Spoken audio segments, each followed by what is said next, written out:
Eve?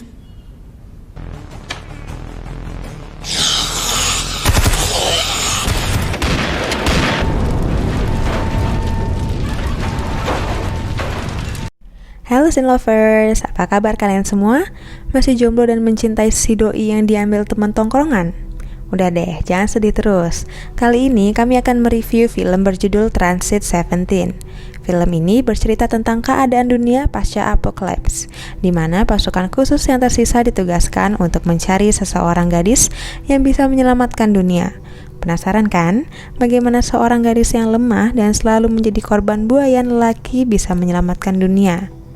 Film ini berisi cerita yang sangat menarik tentang penggambaran keadaan bumi pasca apokalips, ditambah dengan cerita ringkas yang coba dihadirkan oleh sang sutradara Guy Ballard.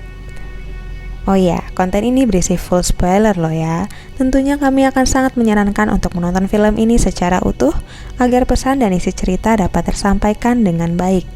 Baiklah, matikan sejenak notifikasi handphone Anda. Ikhlaskan ia yang telah berkeluarga, and Sin Lovers, this is Transit 17.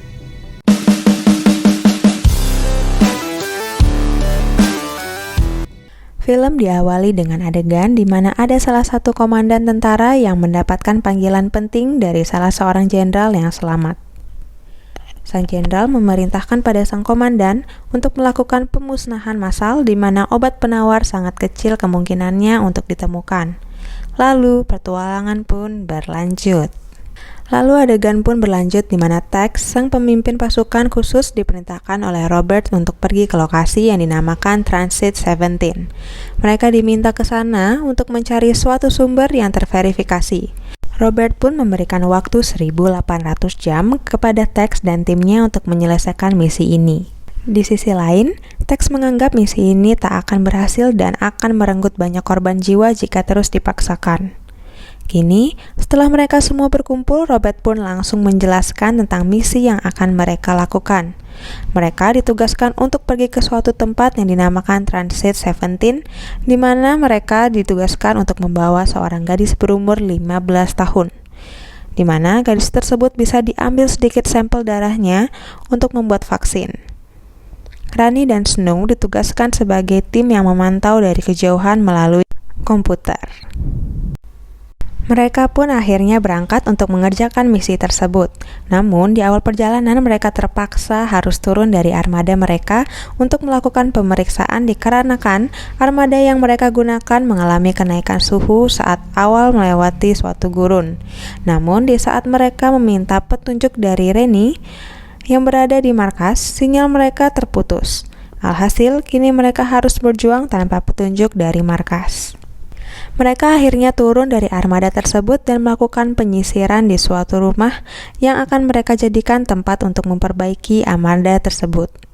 Tex pun meminta kepada seluruh tim untuk berpencar dan mengamankan lokasi tersebut.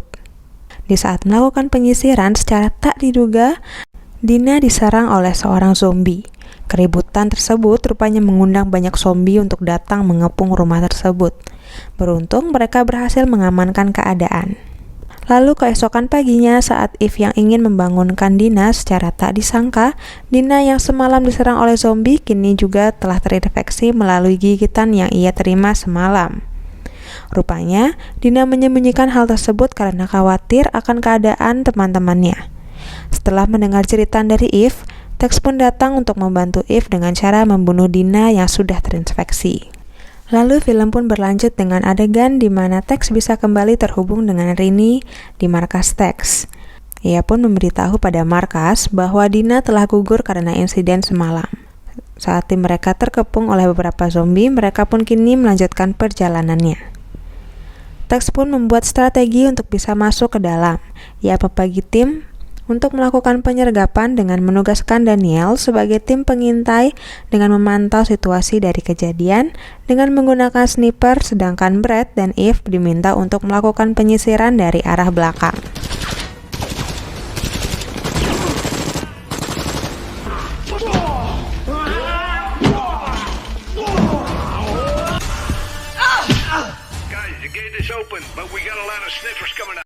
Pertarungan pun terjadi antara tim Tex dengan sistem keamanan milik komandan yang kita lihat di awal film tadi. Wow, makin seru ya Scene Lovers. Tentunya setelah ini bakal banyak kejutan yang tak terduga. Kembali ke film, keadaan pun semakin memburuk, di mana tim dari Tex semakin terdesak saat Brett dan Eve harus bertarung 1 lawan 1 melawan komandan dan tentara musuh. Bala bantuan pun tiba. Tex dengan sigap meminta untuk mereka untuk kembali ke dalam armada. Namun sayang, Brett yang melawan komandan gagal untuk kembali dan ia terpaksa harus menyerahkan diri. Mereka pun tiba di suatu tempat. Di sana, mereka bertemu dengan beberapa tim tambahan yang akan membantu mengarahkan mereka ke Transit 17. Di sisi lain, Rini dan Snow yang berada di markas sedang terus berupaya untuk menyambungkan sinyal agar dapat kembali terhubung dengan tim Tex di lapangan. Keadaannya beda ya sama yang kalian yang gak dikabarin gara-gara alasan gak ada sinyal, padahal mah dianya lagi asik sama yang lain. Oke, balik lagi ke film ya. Sekarang Tex dan timnya sudah berhasil berada di tempat Darcy. Mereka berhasil sampai di Transit 17. Tex pun yang kini berbicara pada gadis yang menjadi tujuan utama pada misi tersebut. Terjadi perdebatan antara Tex dan Darcy tentang luka yang didapatkan oleh gadis tersebut.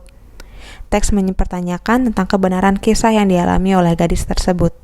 Lalu film pun berlanjut ke adegan di mana Tex meminjam radio untuk menghubungi kolonel yang tengah berada di markas.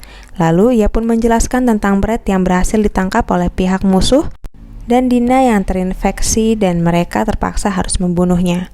Rini pun mengatakan pada Tex untuk jangan melepas sabuk yang ia gunakan karena terdapat chip pelacak yang sengaja mereka taruh di sana untuk mengetahui posisi dari Tex dan timnya.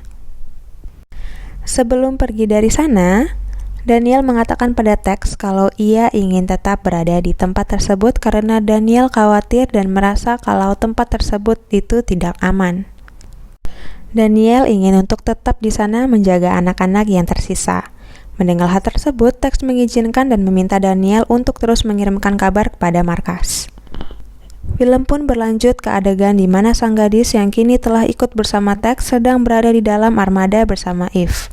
Di sana, Eve menanyakan pada gadis tersebut mengapa ia bisa berada jauh dari ayahnya yang berada di Inggris. Gadis itu juga menjelaskan bagaimana ia bisa kebal terhadap gigitan zombie yang ia terima sebelumnya. Namun sayang, armada yang mereka tumpangi rupanya rusak dan mereka harus melanjutkan perjalanan dengan berjalan kaki. Di sisi lain, Daniel dan orang-orang lain yang tinggal di Transit 17 mendapat serangan balasan dari tim. Komandan yang menahan Brett, mereka menyerang lokasi tersebut dengan membabi buta dan tanpa apapun, sebagai upaya balas dendam akan apa yang telah mereka lakukan sebelumnya. Di sisi lain, Rina dan Snow yang berada di markas tampak masih sangat kesulitan untuk bisa meretas sistem satelit milik Rusia. Untuk dapat memanfaatkannya, menghubungi Tex yang kini berjalan kaki untuk dapat sampai ke tujuan. Selanjutnya, beruntung Rina masih berhasil masuk ke dalam sistem tersebut. Mendengar markasnya diserang, komandan pun dipanggil untuk menghadap sang jenderal. Ia tampak sangat marah pada sang komandan yang dinilai lalai dalam menjalankan tugas. Sang jenderal pun mengatakan kalau ini adalah kesempatan terakhir buatnya untuk melakukan pemusnahan massal seperti yang telah diperintahkan di awal film tadi. Di sisi lain, kini Tex dan Eve pun sampai di suatu desa. Mereka melakukan penyisiran, namun mereka merasa sangat aneh karena desa ini sangat sepi. Iya, sesepi HP aku tanpa notif dari kamu sih manis. Mereka pun kini sampai di suatu gudang yang tampak tak terawat. Namun, ternyata di dalam gudang tersebut tinggal beberapa orang bersenjata. Mereka pun menodongkan senjata ke arah Tex dan Eve. Posisi mereka pun terdesak. Beruntung Eve mengenal salah satu anggota dari kelompok bersenjata tersebut. Dan akhirnya keadaan kembali stabil. Mereka pun kini diajak oleh Joe, sang pemimpin kelompok tersebut, untuk pindah ke base camp mereka. Joe mengatakan akan lebih aman untuk mereka diam di sana sambil menunggu kondisi menjadi lebih aman dan melanjutkan perjalanan mereka. Mereka pun melakukan pertukaran antara truk milik Tex dengan mobil. Di sisi lain, Joe melakukan ini karena kelompoknya sangat membutuhkan bahan bakar yang tersedia. Di dalam truk sedang Tex membutuhkan kendaraan untuk mengantarkan Jen menemui ayahnya. Mereka pun kini melanjutkan perjalanan dengan mobil yang diberikan oleh Joe. Namun, di tengah perjalanan, mobil mereka dihadang oleh beberapa orang yang juga membawa senjata mobil tersebut. Dan mobil tersebut terus mengejar mobil Eve dan Tex.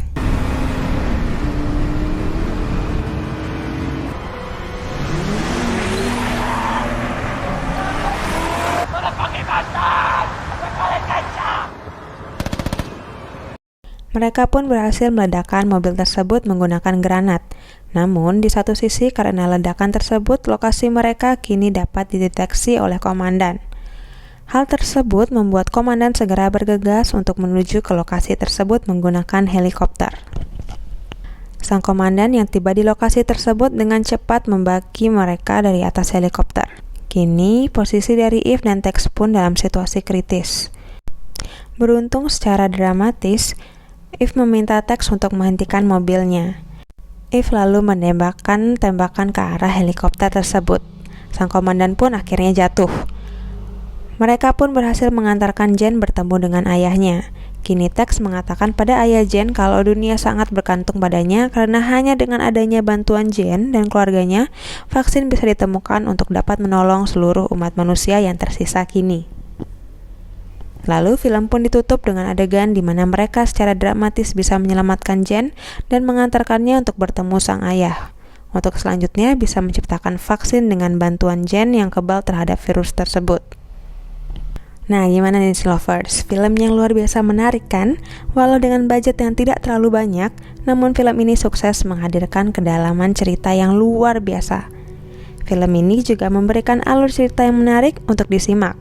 Walaupun nih, harus diakui, masih sangat jauh kalau harus dibandingkan dengan film yang memiliki genre sejenis seperti Train to Busan, I Am Legend, maupun film lain yang sukses menembus box office.